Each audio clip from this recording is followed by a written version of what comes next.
is the Vikings here.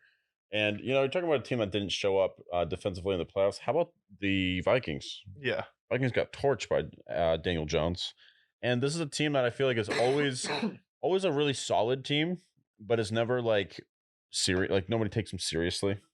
Like Yeah. it's like, yeah, it's cute. It's the Vikings. Yeah. But at the same time, it's like they have talent on defense, they have talent on offense, and they're just average as fuck. Yeah. Always. I mean, I feel like they've been a better version of what the Cowboys have been for the past few years. Hmm. And I do say that before you freak out because the Vikings made a conference championship with Case Keenum. Hmm. So it's like they've been a consistent franchise.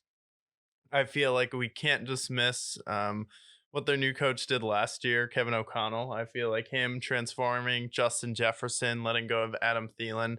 Probably gonna draft another receiver this year, bring in some more of his guys. Gotta establish a running game next year, and then we need to generate a pass rush because one weakness they had was they couldn't get to the quarterback last year. Seems like they're definitely doing a soft reboot there.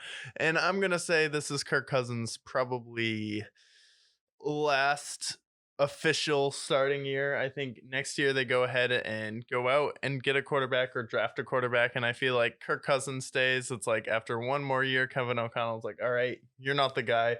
Time to move on. And then we're going to see a change in the guard in the coming years with the Vikings, which is something needed. I feel like Kirk Cousins, well, he's not a bad quarterback. He's kind of just run his course there. So give him an opportunity this year with a better defense and a run game. Get another piece alongside Justin Jefferson, then Hmm. see what we can do with Minnesota. But do I think they're going to be amazing next year? No. Do I think they're going to be in a lot of one possession games? Yeah. But you had a negative scoring differential last year and you turn some of those into losses. Like, yeah, well, it's a good step to make some of those like wins when they were losses last year. Well, it could flip right back over next year. So it's something to Yeah. keep an eye on with the Vikings. Like you were the number 3 seed or number 3 or 2 seed Hmm. with a negative point differential. It's crazy. No, I'm going to call it now. The Vikings are going to fall off next year. Fall off next year. 100%. Okay. The Lions, first of all, negative point differential. They were 12-5. That's insane. They were 12-5 with a negative 3 point differential. 11 of their wins were one score possessions. The year before that, they were the opposite. They had 7 one score games that resulted in losses with I'm blanking on his name, Mike Zimmer. Yeah. So, and not only that, this is the list of the players that they've lost already in free agency. Adam Thielen, who was a integral part of their team last decade. Patrick Peterson, who great locker room presence. Eric Kendricks, who's now a Charger, and Delvin Tomlinson. That's mostly all on defense, and that's gone. And their defense was already mid as fuck before. You Yeah. replace them with Byron Murphy and Marcus Davenport. All right, whatever. I like Marcus, Byron Murphy. I like them both, but their defense is average, and the way that the way the games played for them last year, Yeah. there's no way that they're 12-5 next year. I think they're gonna probably be 8-9, most likely. Yeah, I feel like 8 and 9's good, but I feel like Byron Murphy is an upgrade from Patrick Peterson because I don't think Patrick Peterson has played up to his standard the past few years with the Vikings, and I feel like Byron Murphy was a good, really solid one of the bright spots for the Cardinals last year. So I do think he can come in and make a difference. And then if you go out there, get a playmaker on defense, you did lose Alex Kendrick, but all these players you lost were getting up there in age. So it's kind of time to infuse some youth into it, focus on drafting on defense, and then make sure you get a solid run game next year. And I think the Vikings can be a more balanced team. Do I think they'll be as explosive on offense? No. But I think their defense is going to be better next year because I think they'll focus on it in the draft. And I do think Well, I want them to go after Lamar. Lamar. That's what I Yeah. really want them to do because this is a perfect team for that. Because if you have that defense with Lamar, okay, now we're talking. We're talking about draining the clock. They have Dalvin Cook. They have Alexander Mattson, who I think is really nice. It's like if there's any team that needs to make a big move, it's a team like the Vikings. This is a team that can contend now, especially if they get another receiver. So I think Yeah. they should do that absolutely. Maybe they go after Jerry Jeudy if the Patriots don't get him. Or maybe they draft a wide receiver because they drafted Justin Jefferson and they got Adam Thielen and they just can draft Stephon Diggs in the 5th round. It's like they can draft receivers. So I think they want to make the next push. They should go after Lamar. Yeah, go after Lamar.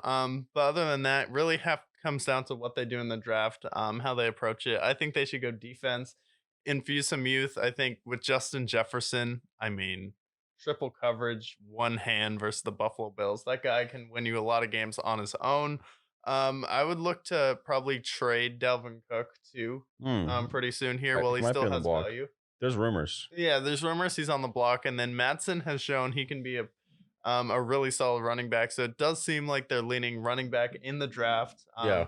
Go out there, get a receiver in the third round, and then focus on defense too. But it's still it's gonna take a few years to retool here. But I think this year will be a little bit of a down year, but year three, Vikings should be able to pop, hopefully. Yeah, absolutely. I think you're right when you say Kirk Cousins is probably his last season here. Yeah. Um, but that's okay. It Whatever. feels like Tannehill's year. I said this about Tannehill last year. I'm like, this is gonna be Tannehill's last legitimate year with the Titans, and I feel like it was his last real shot. And this year feels like Kirk Cousins' last chance to prove himself. Can't get it done this year. All right, we've seen the story. We have the book on Kirk Cousins. It's like, why are we throwing? Like, if you're gonna go out, let's try not to throw the ball 8 yards behind the line of scrimmage on fourth down. I get you're getting hit, but at the same time, You gotta gotta go. look for Justin Jefferson. Just chuck it up there. We saw what happened there with Buffalo. But any last thoughts on the NFC North? How do you think the standings are gonna shake out? I feel like we both agree with the Packers probably being at the bottom. Do Mm. we? I think the Lions are gonna win the division, and I think Yes. they're gonna go 13-4. Um, Yeah. but it's interesting. Do you think the Bears are going to be good enough to be better than the Vikings next year? Yes. That's Absolutely. Because if I got to pick, I have the line being the number one seed next year. yeah, They're gonna be 13-4. They're gonna be world beaters. And then after that, I think the Bears can contend for the playoffs. I see yeah, them going potentially 9-8, 10-7. yeah. I like 9-8. I think that they're going to be the second best team. I think the Vikings last year had so many different breaks for them with those one score games where every other team has those one score games they lose. Even Kansas City had it against the Colts and a number of other teams this past year. So it's like one score games like that, like 11, and you had a negative point differential. Every game you lose, you get torched. You blew a 33. Oh, wait, not to the other ones that came back. Never mind. I was about to shut on the Colts. But 11-point games. It's like all this luck. Like no way. I think they're going to be like 8-9, and